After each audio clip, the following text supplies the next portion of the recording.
अगर मैं तुमसे कहूं कि इस दुनिया में कुछ राक्षस सिर्फ तुम्हारा शरीर नहीं, तुम्हारी समझ, तुम्हारा भरोसा और तुम्हारे प्यार का क्रम तक निगल जाते हैं, तो शायद तुम यकीन न करो।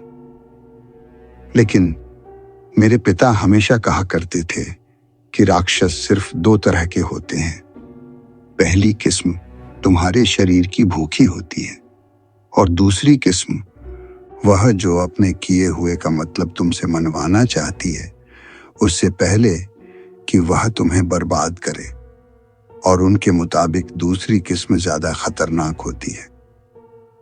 उन्होंने मुझे यह बात तब कही थी जब मैं 12 साल का था, सेंट जूड चर्च के सेक्रिस्टी में खड़ा, नाक में ब्लीच की जलन, कोने में हिलता डुलता पुराना पंखा और मेरे पिता अपने कासौक के किनारे से कीचड़ पहुंच रहे थे।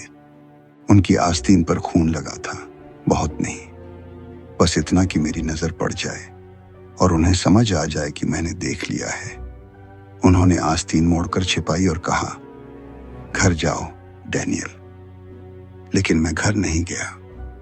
मैं चर्च के बेसमेंट में पेंट्री की शेल्फों के पीछे दुबक गया और मैंने गलियारे के उस पार से एक आवाज सुनी जो मेरे पिता से पूछ रही थी कि अगर उसने हॉलनबेक लड़के को खाते वक्त वह अभी भी हिल रहा था तो क्या उसे हत्या माना जाएगा। वही पहली स्वीकारोक्ति थी जो मैंने अपनी जिंदगी में सुनी। वह पुरानी स्टील की जाली के पीछे बने छोटे से कमरे से आ रही थी जिसे पिता ने आर्काइव क्लोजेट से बदलकर कन्फेशन रूम बना दिया था। दूसरी तरफ की आवाज किसी आदमी जैसी थी, मगर जैसे मुट्ठी भर बजरी के भीतर से बोल रही हो।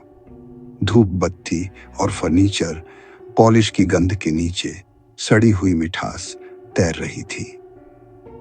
अगस्त की गर्मी में पड़े हिरन के फटे पेट जैसी। मेरे पिता ने आवाज ऊंची नहीं की। वही शांत लहजा जो वह आम श्रद्धालुओं से बात करते समय रखते थे। उन्होंने पूछा, उसका इरादा क्या था? क्या वह जानता था कि एक लड़का क्या होता है? क्या उसे भूख और गुस्से का फर्क मालूम था? दूसरी तरफ से एक छोटी, भीगी, गंदी हंसी आई।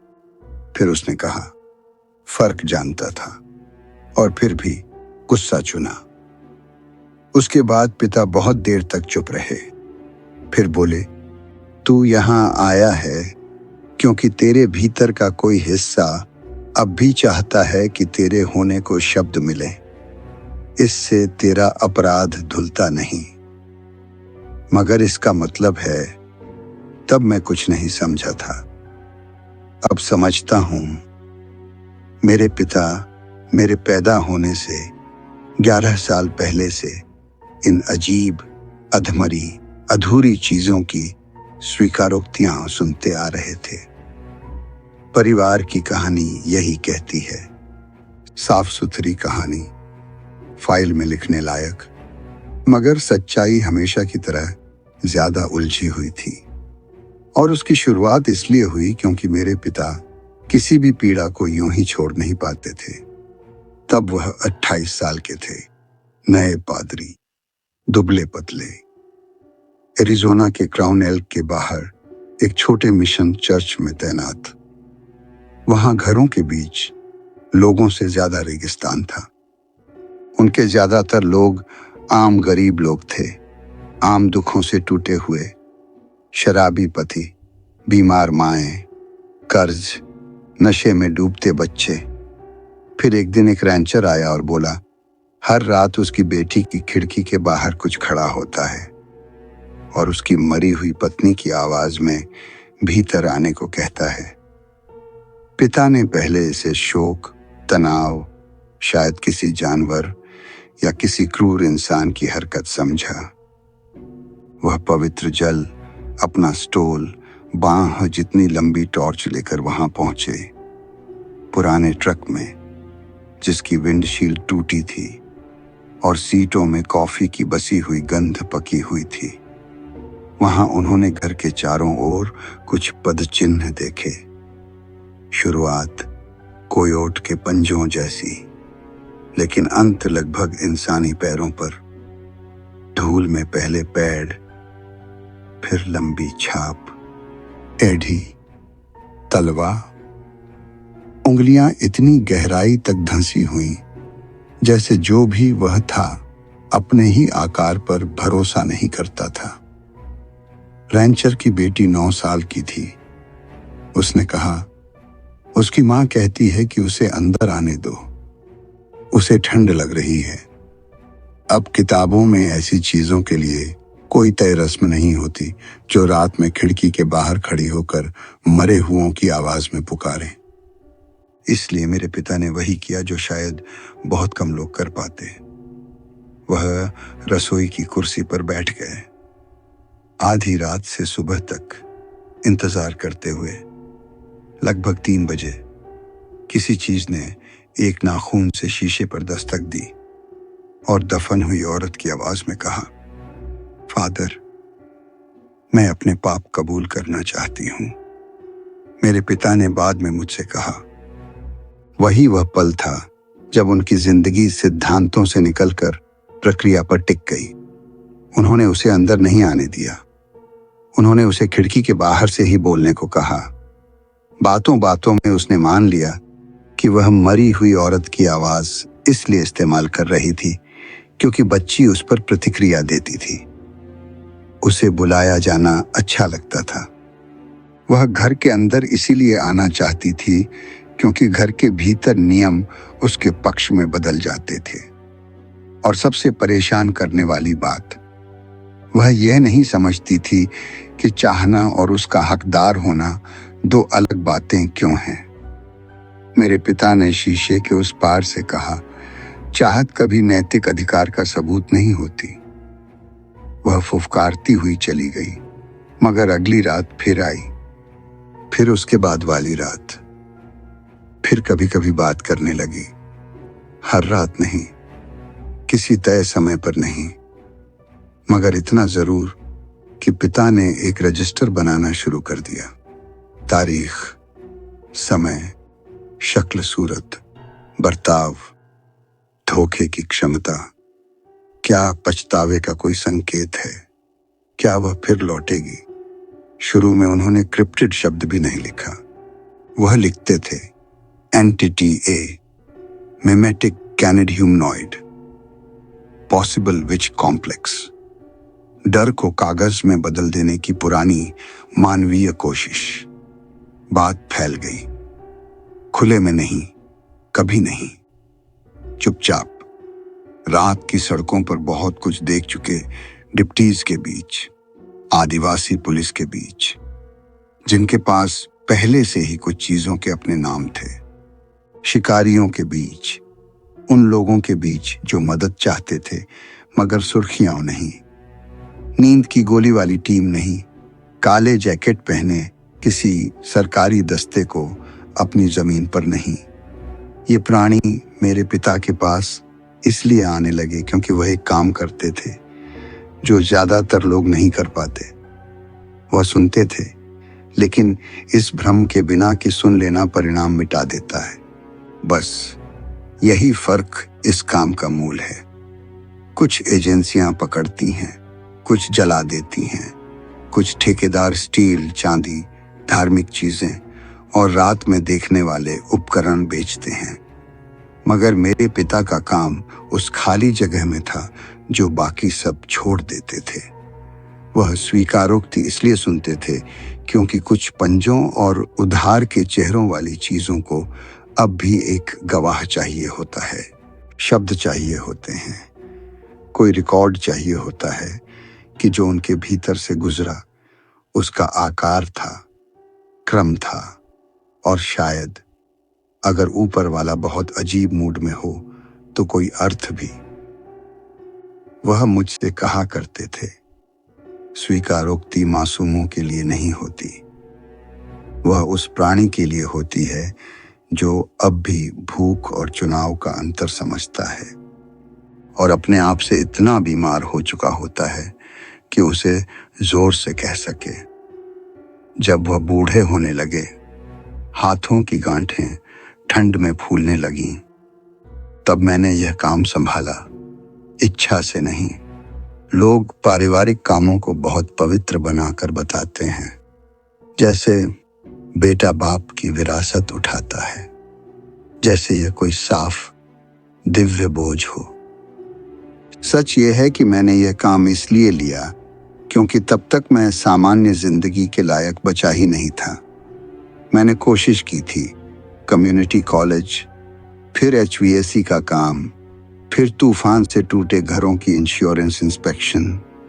कहीं मेरी एक तस्वीर भी होगी जिसमें मैं खाकी जैकेट पहने फ्लैगस्टाफ के किसी मकान के सामने नमी मापने वाला मीटर पकड़े मुस्कुरा रहा हूं, जैसे मुझे अब भी यकीन हो कि मेरी जिंदगी बिल, कॉफी ब्रेक और किसी बुरी शादी की तरफ बढ़ रही है, बाकी सब की तरह।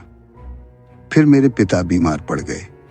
कोई एक साफ बीमारी नहीं, बस सालों तक सड़ांध, फफूंद, नकलची जहर, पुराने श्राप, अजीब खून और ऐसे अर्थ भरे स्वरों के बीच रहने का असर। फेफड़ों में दाग, एक आंख के पीछे दबाव। मगर नवंबर की एक ठंडी गुरुवार को वह हॉस्पिस की खिड़की पर गिरती बर्फीली बूंदों के बीच चल बसे।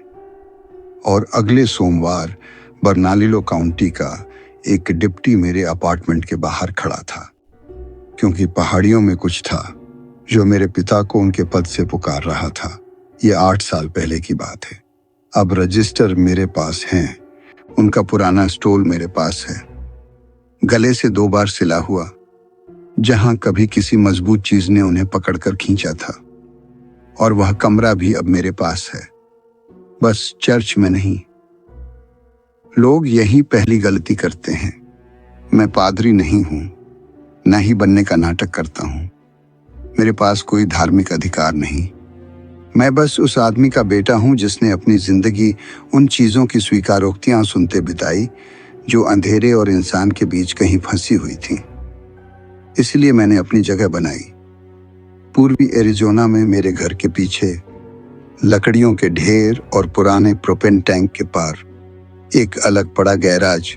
बाहर से वह जर्जर वर्कशॉप लगता है, टूटी खिड़कियां, मनमौजी मोशन लाइट, मगर अंदर 2 कमरे हैं, बीच में स्टील की दीवार, मजबूत जाली, फर्श में ड्रेन और कॉर्क बोर्ड पर टंगे नियम जिन्हें मैं अब खुद भी पूरी तरह मानने का दिखावा नहीं करता।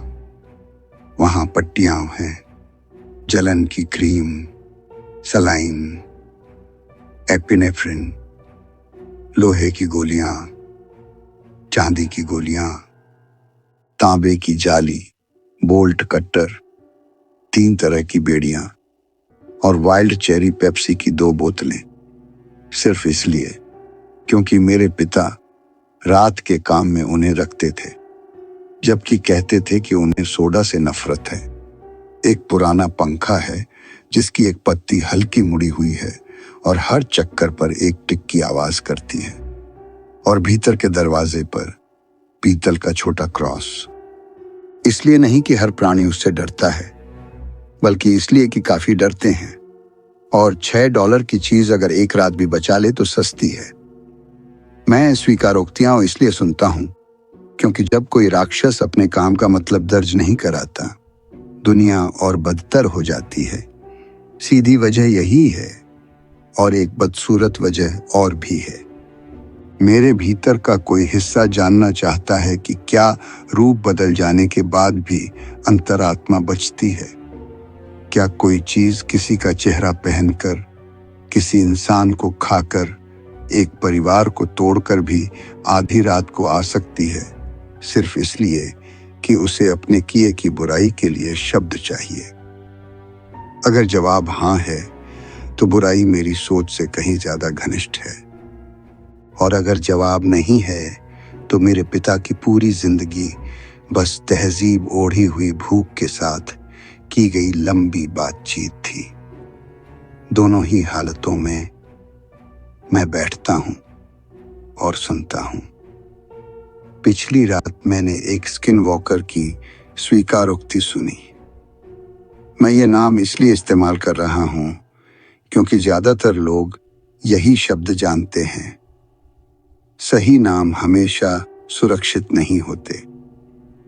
कुछ नाम अपमान होते हैं, कुछ हैंडल की तरह काम करते हैं, और गलत नाम गलत चीज के सामने बोल दो तो वह उसे तुम्हें सबका सिखाने की इजाजत समझती है।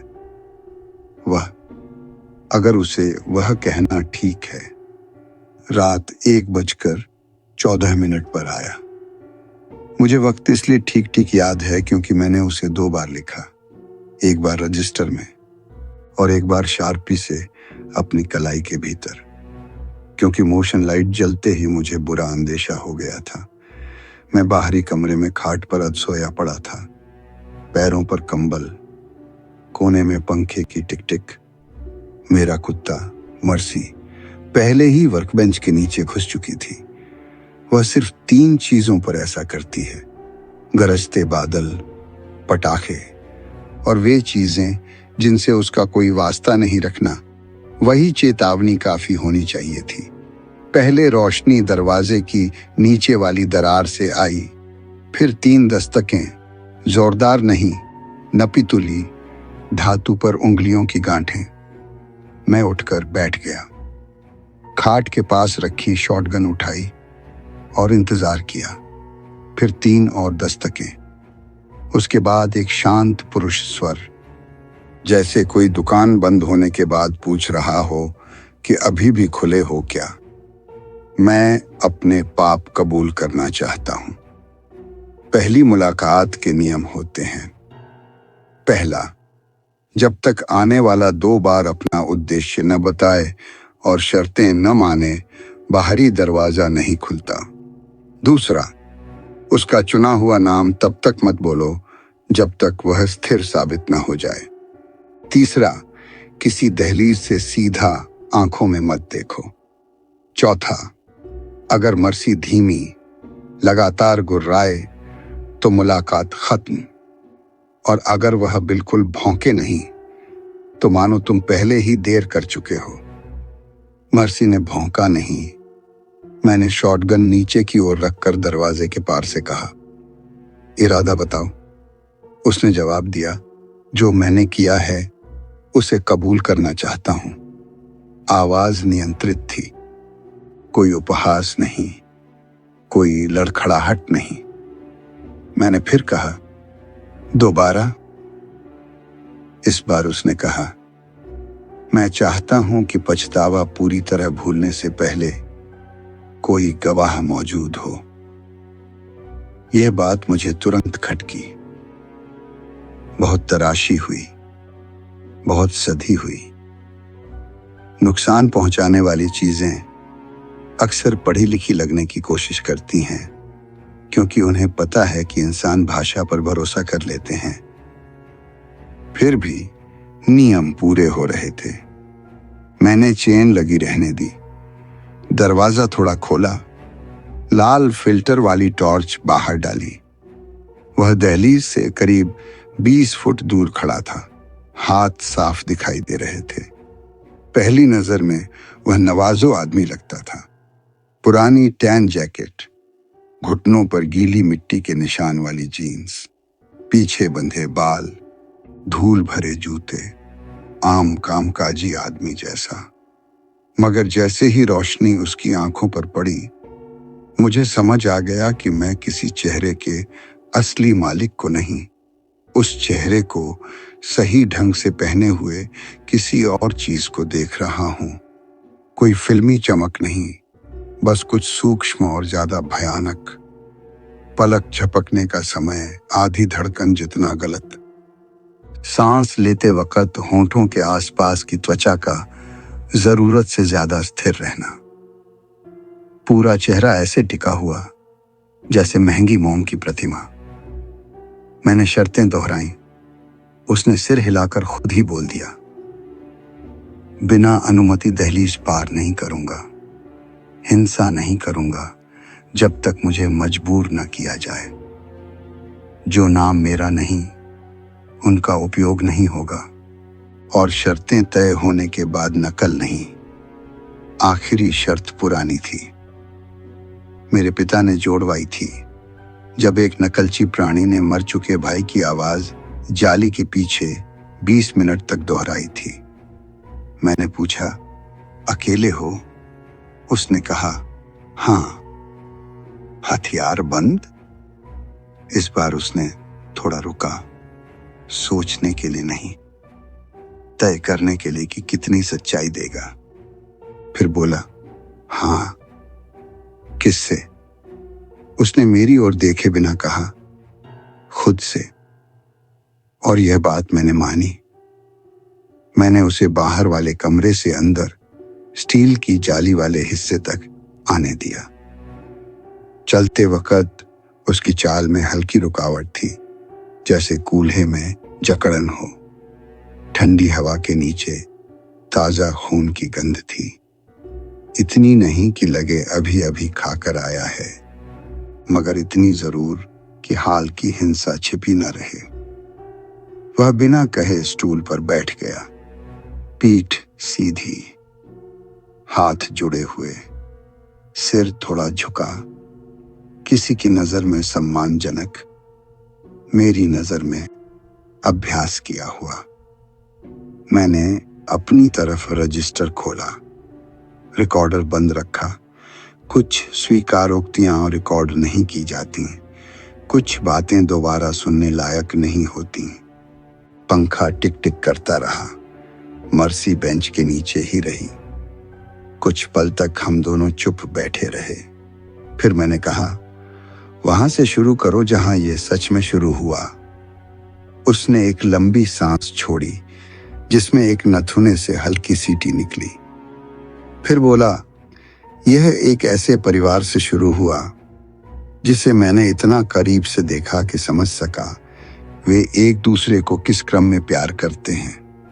मैंने सैकड़ों स्वीकारोक्तियां सुनी हैं, उनमें पैटर्न होते हैं। ज्यादातर भूख से शुरू होती हैं, इलाके से, बदले से, जिज्ञासा से, कभी कभी देर से जागी अंतरात्मा से। मगर यह पंक्ति नई थी। मैंने आवाज सपाट रखी, आगे बोलो। उसने कहा, यह आसान था, वे पहले से ही अकेले थे। फिर उसने मुझे उस परिवार के बारे में बताया। 5 लोग, सूखी जलधारा के किनारे किराए का घर, पिता लंबी दूरी का ड्राइवर, मां केयर फैसिलिटी में नाइट शिफ्ट करती थी, बड़ी बेटी कॉलेज में, 17 साल का बेटा जो उस उम्र वाले लड़कों की तरह अभिनय भरे क्रोध में जीता था, और सबसे छोटी 12 साल की लड़की, चुप, तेज, इतनी समझदार कि पहचान सके कब बड़े लोग प्यार नहीं, प्यार का अभिनय कर रहे होते हैं। वह प्राणी 17 रातों तक उन्हें देखता रहा, यानी इंसानी समझ, तरीका, धैर्य। उसने सीखा कि पिता सोमवार को सुबह से पहले निकलते हैं, मां हर सुबह ट्रक बंद करने के बाद 7 मिनट तक बाहर बैठी रहती है। बेटा अपना गुस्सा छुपाने बाहर जाकर बाड़ के खंभों पर मुक्के मारता है। बड़ी बेटी हर गुरुवार घर फोन करती है, मगर सच में दिल की बात सिर्फ छोटी बहन से करती है। घर का कुत्ता कोयोट, उल्लू, जंगली बिल्ली और डिलीवरी ट्रक पर भौंकता है, मगर जब कोई चीज बहुत स्थिर खड़ी हो तो वह सिर्फ कराहता है। मैंने पूछा, पहली सीधी मौजूदगी से पहले तुम कितने करीब पहुंचे? उसने कहा, इतना कि खुली खिड़की से उनके कपड़े धोने वाले साबुन की गंध पहचान लूं। और यही बात लोग नहीं समझते। डर सिर्फ हिंसा नहीं होता, उसका प्रबंधन भी होता है, धैर्य भी। मैंने पूछा, तुम्हें चाहिए क्या था? इस बार उसके होंठों पर एक छोटी, सटीक, खाली मुस्कान आई। शुरू में प्रवेश घर में, हाँ। खाने के लिए? उसने सिर थोड़ा झुकाकर कहा, व्यवस्था के लिए। मैं एक पल के लिए लिखना भूल गया। व्यवस्था? उसने जैसे भीतर या दीवारों में कुछ सुनते हुए कहा, इंसान तब जल्दी सड़ते हैं जब उन्हें प्यार की गलत आकृति में ठूंस दिया जाए। यह वाक्य मेरे भीतर उतर गया, उसकी खूबसूरती से नहीं, उसकी तैयारी से, जैसे वह इस विचार को बहुत देर से संजोए बैठा हो। मैंने पूछा, फिर तुमने कौन सी आकृति चुनी? उसने कहा, पहले मरी हुई बेटी। मैंने पन्ने से नजर उठाई। मरी हुई बेटी? उसने जाली की तरफ देखते हुए कहा, जब मैंने चुना तब वह मरी नहीं थी। बाहर से मैं स्थिर रहा, अंदर वैसा ही खाली गिरना महसूस हुआ जैसा बचपन में पिता के कन्फेशन रूम की दूसरी तरफ कुछ हिलता सुनकर होता था। उसने कॉलेज वाली बेटी को इतने दिन देखा था कि समझ गया था, परिवार का असली जोड़ वही है। माँ और बेटे के बीच मुलायम पुल, पिता और छोटी बेटी के बीच अनुवादक, सबसे छोटी और बाकी सबके बीच भावनात्मक डोरी। मेरे पिता कहा करते थे, हर परिवार में एक ऐसा इंसान होता है जिसके जरिए बाकी सब एक दूसरे से प्यार करते हैं। उसे हटा दो तो बचा हुआ ढांचा जल्दी दांत दिखाता है। उस स्किन वॉकर ने तय किया कि उसे मरना होगा, सीधे मारकर नहीं, पहले घर के भीतर उसकी मौत की शर्त पैदा करके, बिना शव के, बिना सच्चाई के। उसने उसकी आवाज इस्तेमाल की, मगर तुरंत नहीं। पहले छोटी छोटी चीजें, सिंक में छोड़ा हुआ हेयर टाई, एक वॉइसमेल जिसमें सिर्फ सांसें और बचपन का आधा हंसता निकनेम। छोटी लड़की का कहना कि उसने गलियारे से बहन को गुड नाइट कहते सुना, जबकि वह 3 घंटे दूर फ्लैग स्टाफ में थी। माँ ने तनाव समझा, पिता ने मजाक। बेटे ने सोचा बाकी सब कमजोर हैं। फिर वह कॉल आया। उसने यह बात बिल्कुल सपाट स्वर में कबूल की, न कोई कांपना, न नकली शर्म। उसने उस समय फोन किया जब पिता न्यू मैक्सिको के बीच रास्ते में थे, उधार के फोन से, बेटी की आवाज में रोते हुए, एक्सीडेंट हो गया, बहुत खून है, मुझे माफ कर दो। और पिता सवाल पूछ पाते उससे पहले कॉल काट दी, फिर फोन नष्ट कर दिया। पिता लौट पड़े, माँ काम से भागी। बेटा तेज रफ्तार में कॉलेज टाउन की ओर निकला। छोटी लड़की पड़ोसी के यहां बैठी यह समझ गई कि कुछ भयानक हो चुका है, भले किसी ने साफ नहीं कहा। मगर कोई हादसा हुआ ही नहीं था, कोई अस्पताल रिकॉर्ड नहीं, कोई लाश नहीं, बस 3 काउंटियों में फैला हुआ आतंक और एक परिवार जो अचानक अनुपस्थिति के इर्द गिर्द दोबारा जमाया जा रहा था। मैंने पूछा, क्यों? क्योंकि मैं उससे सबसे बदसूरत उत्तर खुद सुनना चाहता था। उसने कंधे उचकाए, क्योंकि शोक दरवाजे खोलता है। यह कहते ही मर्सी बेंच के नीचे सिसकी। मैंने पूछा, तब भी तुम घर के भीतर नहीं गए थे? नहीं। फिर क्या बदला? उसने जवाब दिया, चौथी रात माँ ने मुझे खुद अंदर बुला लिया। मैं एक क्षण को आंखें बंद करके रह गया। कुछ चीजों को शब्दों से बुलाना पड़ता है, कुछ को दहलीज चाहिए, कुछ को सिर्फ टूटन और आतिथ्य, और कुछ को कुछ भी नहीं। मगर इसे चाहिए था शोक और अंधेरे में कांपती एक माँ की आवाज। वह रात 2:07 पर रसोई की खिड़की के बाहर उसकी बेटी के रूप में खड़ा हुआ, खून से सना, कांपता हुआ, एक जूता गड़ायब, और बोला, माँ कृपया अंदर आने दो, मुझे ठंड लग रही है। माँ आधी नींद में ही पिछला दरवाजा खोल बैठी। वह बेटी का आकार पहने भीतर आ गया। मैंने पूछा, सबसे पहले क्या किया? उसने बिना रुके कहा, मैंने उसे गले लगाया। मैंने ये वाक्य ठीक वैसा ही लिखा। फिर उसने बाकी बताया। उसने माँ को तुरंत नहीं मारा, उसे रोने दिया, उसे पकड़ने दिया। उसे ठीक 1 मिनट 41 सेकंड तक यह यकीन करने दिया कि कोई नामुमकिन चमत्कार उसके हिस्से आया है। फिर उसी आलिंगन में उसका सिर घुमाकर उसने उसके कान के नीचे का नरम मांस चीर डाला। बेटा रसोई में घुसा, हाथ में फायरप्लेस पोकर। उसने उस चीज के बाएं हाथ की 2 उंगलियां तोड़ दी। उधार का चेहरा गाल से जबड़े तक फाड़ दिया। वह यह हिस्सा बताते हुए लगभग गर्व महसूस कर रहा था, जैसे उसने कोशिश की, इज्जत की हो। बेटा दूसरा मरा, पिता तीसरे पहुंचे। जब घर शांत हो चुका था, रसोई की लाइट जल रही थी और अपने ही दरवाजे से अंदर आते समय उनकी जूती खून पर फिसल गई। मैंने बहुत सावधानी से पूछा, और सबसे छोटी लड़की? यही वह हिस्सा था जिससे मैं शुरुआत से डर रहा था। वह दूसरी तरफ एकदम स्थिर हो गया, काफी देर तक चुप। फिर उसके गले में कोई छोटी यांत्रिक सी क्लिक हुई और उसने कहा, वह ठीक तरह से छिप गई थी। मैंने पन्ने पर हाथ दबा लिया ताकि कंपन उसे दिखाई न दे। कहाँ?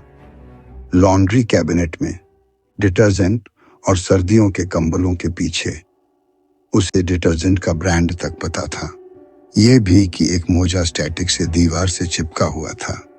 यह भी कि लड़की ने मुंह पर तकिया दबा रखा था, क्योंकि उसकी बहन ने कभी उसे बताया था कि तूफान में ऐसा करने से दांतों की कटकटाहट डर को तुम्हें सुनने नहीं देती। मैंने यह नहीं पूछा कि उसे ये बारीकियां कैसे मालूम थीं। मुझे पहले ही जवाब पता था। उसने उसे ढूंढ लिया था, बस अभी तक लिया नहीं था।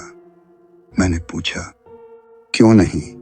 उसने स्टूल पर थोड़ा पीछे टिकते हुए कहा, क्योंकि तब तक मैं चाहता था कि वह क्रम समझे। कौन सा क्रम?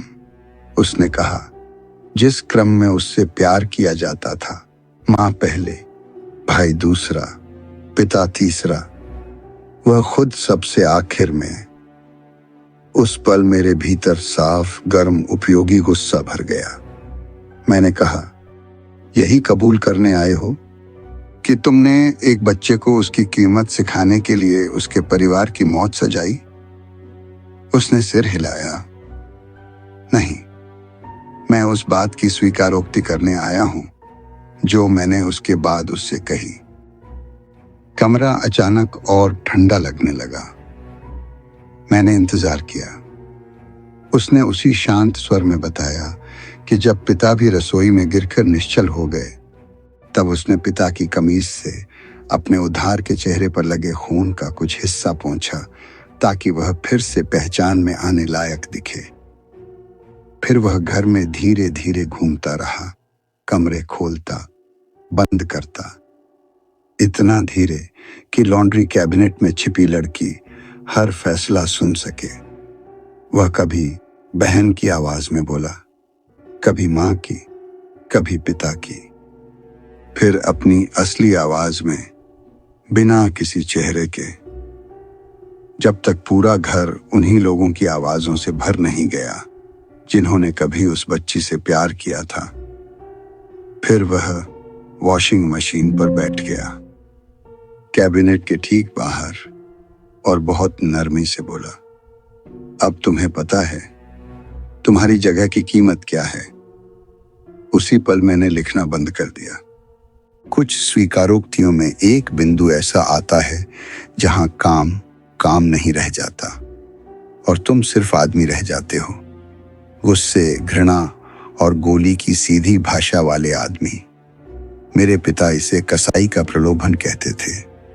अगर तुमने वहीं ट्रिगर दबा दिया तो शायद वह चीज मर जाए, शायद न मरे, मगर एक बात तय है, रिकॉर्ड वहीं मर जाता है। और जो पैटर्न तुम अंधेरे से बाहर खींच सकते थे, वह फिर अंधेरे में लौट जाता है। इसलिए मैंने दोनों हाथ रजिस्टर पर सपाट रखे और पूछा, लड़की का क्या हुआ? उसने फिर वही छोटी खाली मुस्कान दी। वह सुबह होने तक बाहर नहीं आई। जिंदा? हाँ। शारीरिक चोट? नहीं। यह सुनकर मैं उससे भी ज्यादा बीमार हो गया जितना उसके हाँ कहने पर होता, क्योंकि तभी मुझे उसकी असली स्वीकारोक्ति समझ आई। वह हत्याओं की नहीं, व्यवस्था की स्वीकारोक्ति कर रहा था। उसने एक घर को पाठ बना दिया था। लड़की को इसलिए छोड़ा क्योंकि उसका शरीर नहीं, उसका गवाह बनकर जीना उसके लिए ज्यादा उपयोगी था, ताकि वह सारी उम्र यह सोचती रहे कि मौतों का क्रम शायद उसकी कीमत बताता था, जबकि वह कुछ भी सच नहीं बताता। यही वह बुराई है जो चर्चा चाहती है। साफ भाषा में, समझदारी के साथ, शब्दों में। मैंने पूछा, यहां क्यों आए? इस बार वह बहुत देर तक चुप रहा। मैं फिर उसके चेहरे की छोटी छोटी गलतियों पर लौट आया। सांस और त्वचा का असमन्वय, कफ के पास सूखे खून का लगभग काला पड़ चुका दाग। फिर उसने कहा, क्योंकि मैंने उसे मेरे लिए प्रार्थना करते सुना। यह सुनकर मेरी रीढ़ में कुछ अटक गया। मैंने कहा, समझाओ। उसने कहा, उसने प्रार्थना की कि मेरे भीतर कुछ ऐसा अब भी बचा हो जो जान सके कि मैंने क्या किया। पंखा टिकता रहा। मर्सी धीरे धीरे सांस लेती रही। मैंने दीवार पर टंगा अपने पिता का पुराना क्रॉस देखा और एक क्षण के लिए बहुत मूर्खतापूर्वक चाहा कि वह बाहर वाले कमरे से अंदर आ जाएं और यह काम मुझसे ले लें। बेटे के भीतर का यह हिस्सा पिता की मौत के बाद भी नहीं मरता। मैंने पूछा, तुम्हारे ख्याल में तुमने क्या किया? उसने बिना झिझक कहा, मैंने उसे अपनी नजर विरासत में दे दी। यह वाक्य अगर मैंने खुद न सुना होता तो किसी कहानी में बनावटी लगता। मैंने पूछा, मतलब? उसने कहा, मतलब अब वह हर कमरे में दाखिल होकर उसकी कमजोर जगह पहचान लेगी। आंगन में उठती हर आवाज को शब्द पूरे होने से पहले झूठ और सच में बांट लेगी। वह प्यार भी गलत तरीके से करेगी, क्योंकि अब उसके लिए प्यार निकटता नहीं, क्रम और असुरक्षा है। और एक दिन वह अपने बच्चों तक अपना डर बहुत अच्छी नीयत के साथ पहुंचा देगी। फिर वह पहली बार थोड़ा आगे झुका और इसके बाद भी उसने मेरे लिए प्रार्थना की। मैं सच कहूं, पहली बार मुझे लगा कि वह पछतावे का अभिनय करने नहीं, ये पूछने आया है कि क्या पछतावा तब भी मायने रखता है जब वह इतना देर से आए कि सिर्फ दाग बनकर रह जाए। इसलिए मैंने उससे वही पूछा जो मेरे पिता ऐसे मामलों में पूछा करते थे। अगर तुम्हें वही घर फिर दिया जाए पहली झूठी आवाज से पहले, तो क्या तुम कुछ अलग चुनोगे? उसने तुरंत उत्तर नहीं दिया। यह मायने रखता है। जिनमें अंतरात्मा नहीं बचती, वे फौरन झूठ बोलते हैं, डींग मारते हैं या बच निकलते हैं। वह उस आदमी की त्वचा में बैठा रहा जिसे शायद उसने हफ्तों पहले मार डाला था, और सवाल को ऐसे सोचता रहा जैसे सोचना खुद दर्द हो। बहुत देर बाद उसने कहा, मुझे नहीं पता। यह मुक्ति नहीं थी, बिल्कुल नहीं, मगर यह एक दरार थी, और मेरे पिता ने अपनी पूरी जिंदगी दरारों पर काम किया था। मैंने पूछा, क्यों नहीं जानते? उसने जूतों के बीच फर्श की ओर देखते हुए कहा, क्योंकि उसकी प्रार्थना से पहले भूख सरल थी, अब उसमें भीड़ है। यह वाक्य अब तक मेरा पीछा कर रहा है। मैंने उसे क्षमा नहीं दी, दे भी नहीं सकता था। न मेरा धर्माधिकार, न मेरी स्थिति, न उसकी जाति, न उसकी प्रकृति, मगर मैं वही कर सकता था जो मेरे पिता ने मुझे सिखाया। स्वीकारोक्ति का आकार उसी पर वापस रख देना और देखना कि क्या वह उसका बोझ सह सकता है। इसलिए मैंने उससे कहा, तुमने भूख नहीं कबूली, तुमने रचना कबूली है। तुमने एक परिवार को उस क्रम में तोड़ा जिसमें तुम्हें लगा कि एक बच्ची को उसकी कीमत हानि के जरिए समझ आएगी। तुमने उसका शरीर इसलिए छोड़ा क्योंकि स्थायी गवाह तुम्हारे लिए मांस से ज्यादा उपयोगी था। उसके बाद की गई उसकी प्रार्थना तुम्हें चुना हुआ नहीं बनाती, वह तुम्हारा न्याय है। उस घर में सबसे कम ताकत रखने वाली आवाज द्वारा। और अगर तुम्हारे भीतर कोई पछतावा है तो वह महान नहीं, वह चोट है। दोनों को मत मिलाओ। उसने यह सब बिना पलक झपकाए सुना। यह लगभग और भी बुरा था। फिर उसने मुझसे पूछा, क्या पछतावा एक घाव बन सकता है? मैंने कहा, हाँ। उसने पूछा, क्या घाव पवित्र कर सकते हैं? मैंने कहा, नहीं। उसने पूछा, उसके जैसे किसी प्राणी के लिए स्वीकारोक्ति की कीमत क्या है? और उस पल अगर मैं ईमानदार रहूं तो मुझे अपने ही मुंह में अपने पिता की आवाज सुनाई दी। मैंने कहा, कभी कभी इसकी कीमत बस एक ही होती है। यह साबित करती है कि तुम अब भी नैतिक किनारे के इतने पास हो कि उसकी धार तुम्हें महसूस हो। वह कुछ देर चुप बैठा रहा। फिर उसने एक बार सिर हिलाया। न कोई नाटकीय गुर्राहट, न कोई आखिरी संवाद। बस उठा, मुझे सुनने के लिए धन्यवाद कहा और पूछा कि क्या वह साइड डोर से जा सकता है, क्योंकि उसे मोशन लाइट के नीचे दिखना पसंद नहीं। मैंने कहा, जा सकते हो। वह रात 2:03 की ठंड में ऐसे बाहर निकला जैसे कोई थका हुआ आदमी जिसके कूल्हे में दर्द हो। मैंने साइड कैमरा पर उसे दहलीज पार करने के बाद तक देखा। वह आंगन पार करके बाड़ तक पहुंचा, देवदार की झाड़ियों के पास रुका और फिर उसका आकार टूटने लगा।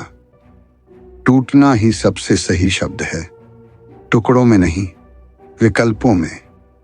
सबसे पहले इंसानी मुद्रा ढीली हुई, रीढ़ मुड़ी, कंधे सिकुड़े, एक बाह गलत दिशा में लंबी हुई, सिर झुका और वहीं रुका, जैसे पीठ को अचानक अपना असली नक्शा याद आ गया हो।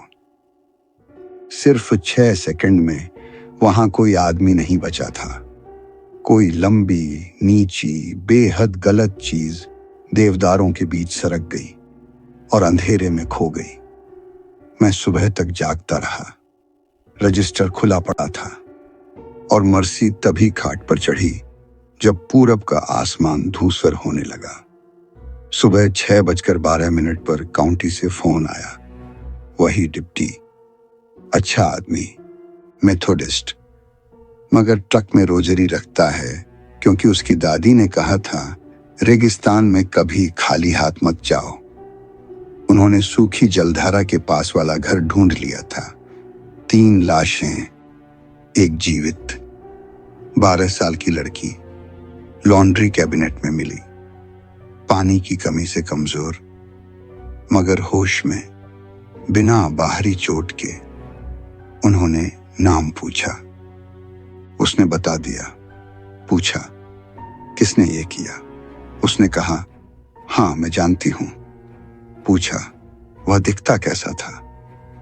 उसने कहा, वह बदलता रहता था क्योंकि वह चाहता था कि हम समझें असली बात उसका चेहरा नहीं है। कोई बच्चा ऐसा वाक्य तैयार नहीं रखता। फिर उसने डिप्टी से पूछा, क्या आपके बच्चे हैं? डिप्टी ने कहा, उसी पल उसने मुझे फोन किया। मैं यह काम क्यों करता हूं? इसकी वजह जितनी सीधी है उतनी ही भयावह भी। कुछ चीजें क्षमा चाहती हैं, कुछ अनुमति, कुछ ये जांचना चाहती हैं कि भाषा अब भी उन पर लागू होती है या नहीं, और कुछ को गवाह चाहिए होता है क्योंकि दर्द के सबसे करीब वही चीज बची रह जाती है। और कभी कभी, बहुत कम, कोई ऐसी चीज आती है जिसकी स्वीकारोक्ति इतनी तराशी हुई, इतनी सोची समझी होती है कि अगर कोई उसे दर्ज न करे तो वह बस गायब नहीं होती, वह फैल जाती है डिप्टीज में, बचे हुए बच्चों में, उन कहानियों के किनारों में जो बाद में सुनाई जाती हैं, गलत पादरी में, गलत बेटे में, गलत श्रोता में, जो धीरे धीरे प्यार को स्नेह नहीं, क्रम और असुरक्षा के रूप में सोचना शुरू कर देता है। मेरे पिता यह बात मुझसे बहुत पहले समझ चुके थे। वह राक्षसों को बचाने के लिए स्वीकारोक्ति आम नहीं सुनते थे। वह अंधेरे में घुला झर निकालकर उसे नाम, आकार और सीमा देते थे, ताकि कोई इंसान उसे देखकर कह सके, ये हुआ था, ये वही था जो वह समझ रहा था कि वह कर रहा है। यह उसकी तर्क श्रृंखला थी, और यहीं कहीं उसकी आत्मा, अगर बची थी, सड़नी शुरू हुई।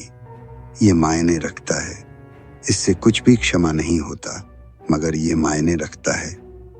मैं 1 घंटे पहले फिर उस कमरे में गया था, सफाई करने। जिस स्टूल पर वह बैठा था, वहां सूखा हुआ भूरा लाल कीचड़ लगा था। कमरे में अब भी सेज ब्रश, खून और भीगे जानवर जैसी गर्म गंध थी। स्टूल के नीचे कंक्रीट की महीन दरारों में फंसा मुझे एक लंबा खुरदुरा बाल मिला, जिसकी नोक सफेद थी। मैंने उसे बैग में रखा, दर्ज किया, बंद कर दिया। फिर मैंने अपने पिता का पुराना रजिस्टर खोला, वही पहली स्वीकारोक्ति उस चीज की जो बरसों पहले एक रैंचर की बेटी की खिड़की पर आती थी। प्रविष्टि के सबसे नीचे उनकी पतली तिरछी लिखावट में एक नोट था, बोलने की इच्छा को बदलने की इच्छा समझने की भूल मत करना। पूरा काम एक ही पंक्ति में समा गया था। मैं इन प्राणियों की स्वीकारोक्तियां इसलिए सुनता हूं क्योंकि दुनिया ऐसी चीजों से भरी है जो ठीक ठीक जानती हैं कि वे क्या हैं, और फिर भी आगे बढ़ने से पहले एक गवाह चाहती हैं। और क्योंकि कभी कभी अगर तुम्हारी बदकिस्मती बहुत गहरी हो, उनमें से कोई एक इतनी साफ भयावह बात कह देता है कि तुम्हें समझ आ जाता है, इस देश में कुछ जीव सिर्फ मारते नहीं, वे पीड़ा को सजाते हैं, विरासत का अध्ययन करते हैं, डर को इस तरह आकार देते हैं कि वह उनके बाद भी जिंदा रहे। पिछली रात एक स्किनवॉकर मेरे दरवाजे पर इसलिए आया था क्योंकि एक 12 साल की बच्ची ने प्रार्थना की थी कि उसके भीतर कुछ ऐसा बचा हो जो अपने किए को पहचान सके। मैंने उसे सुना, मैंने उसे लिख लिया, और अगर सच कहूं तो मुझे सबसे ज्यादा परेशान मर चुका परिवार नहीं कर रहा, बल्कि ये बात कर रही है कि कहीं चिनले के पास किसी अस्पताल के कमरे में बासी कॉफी की गंध और ऊंची दीवार पर टंगे टीवी के नीचे वही 12 साल की लड़की शायद अभी भी जाग रही होगी, गलियारे की हर आहट सुनती हुई, दरवाजे तक पहुंचने से पहले हर आवाज को खतरे के हिसाब से तौलती हुई। और इसका मतलब है वह चीज सही थी, उसने सचमुच कुछ पीछे छोड़ दिया है, और अगर ऐसा है तो शायद ये उसकी आखिरी स्वीकारोक्ति नहीं थी, सिर्फ पहली थी, जिसमें उसे ठीक ठीक समझ आ गया कि सुना जाना उसके लिए इतना जरूरी क्यों है।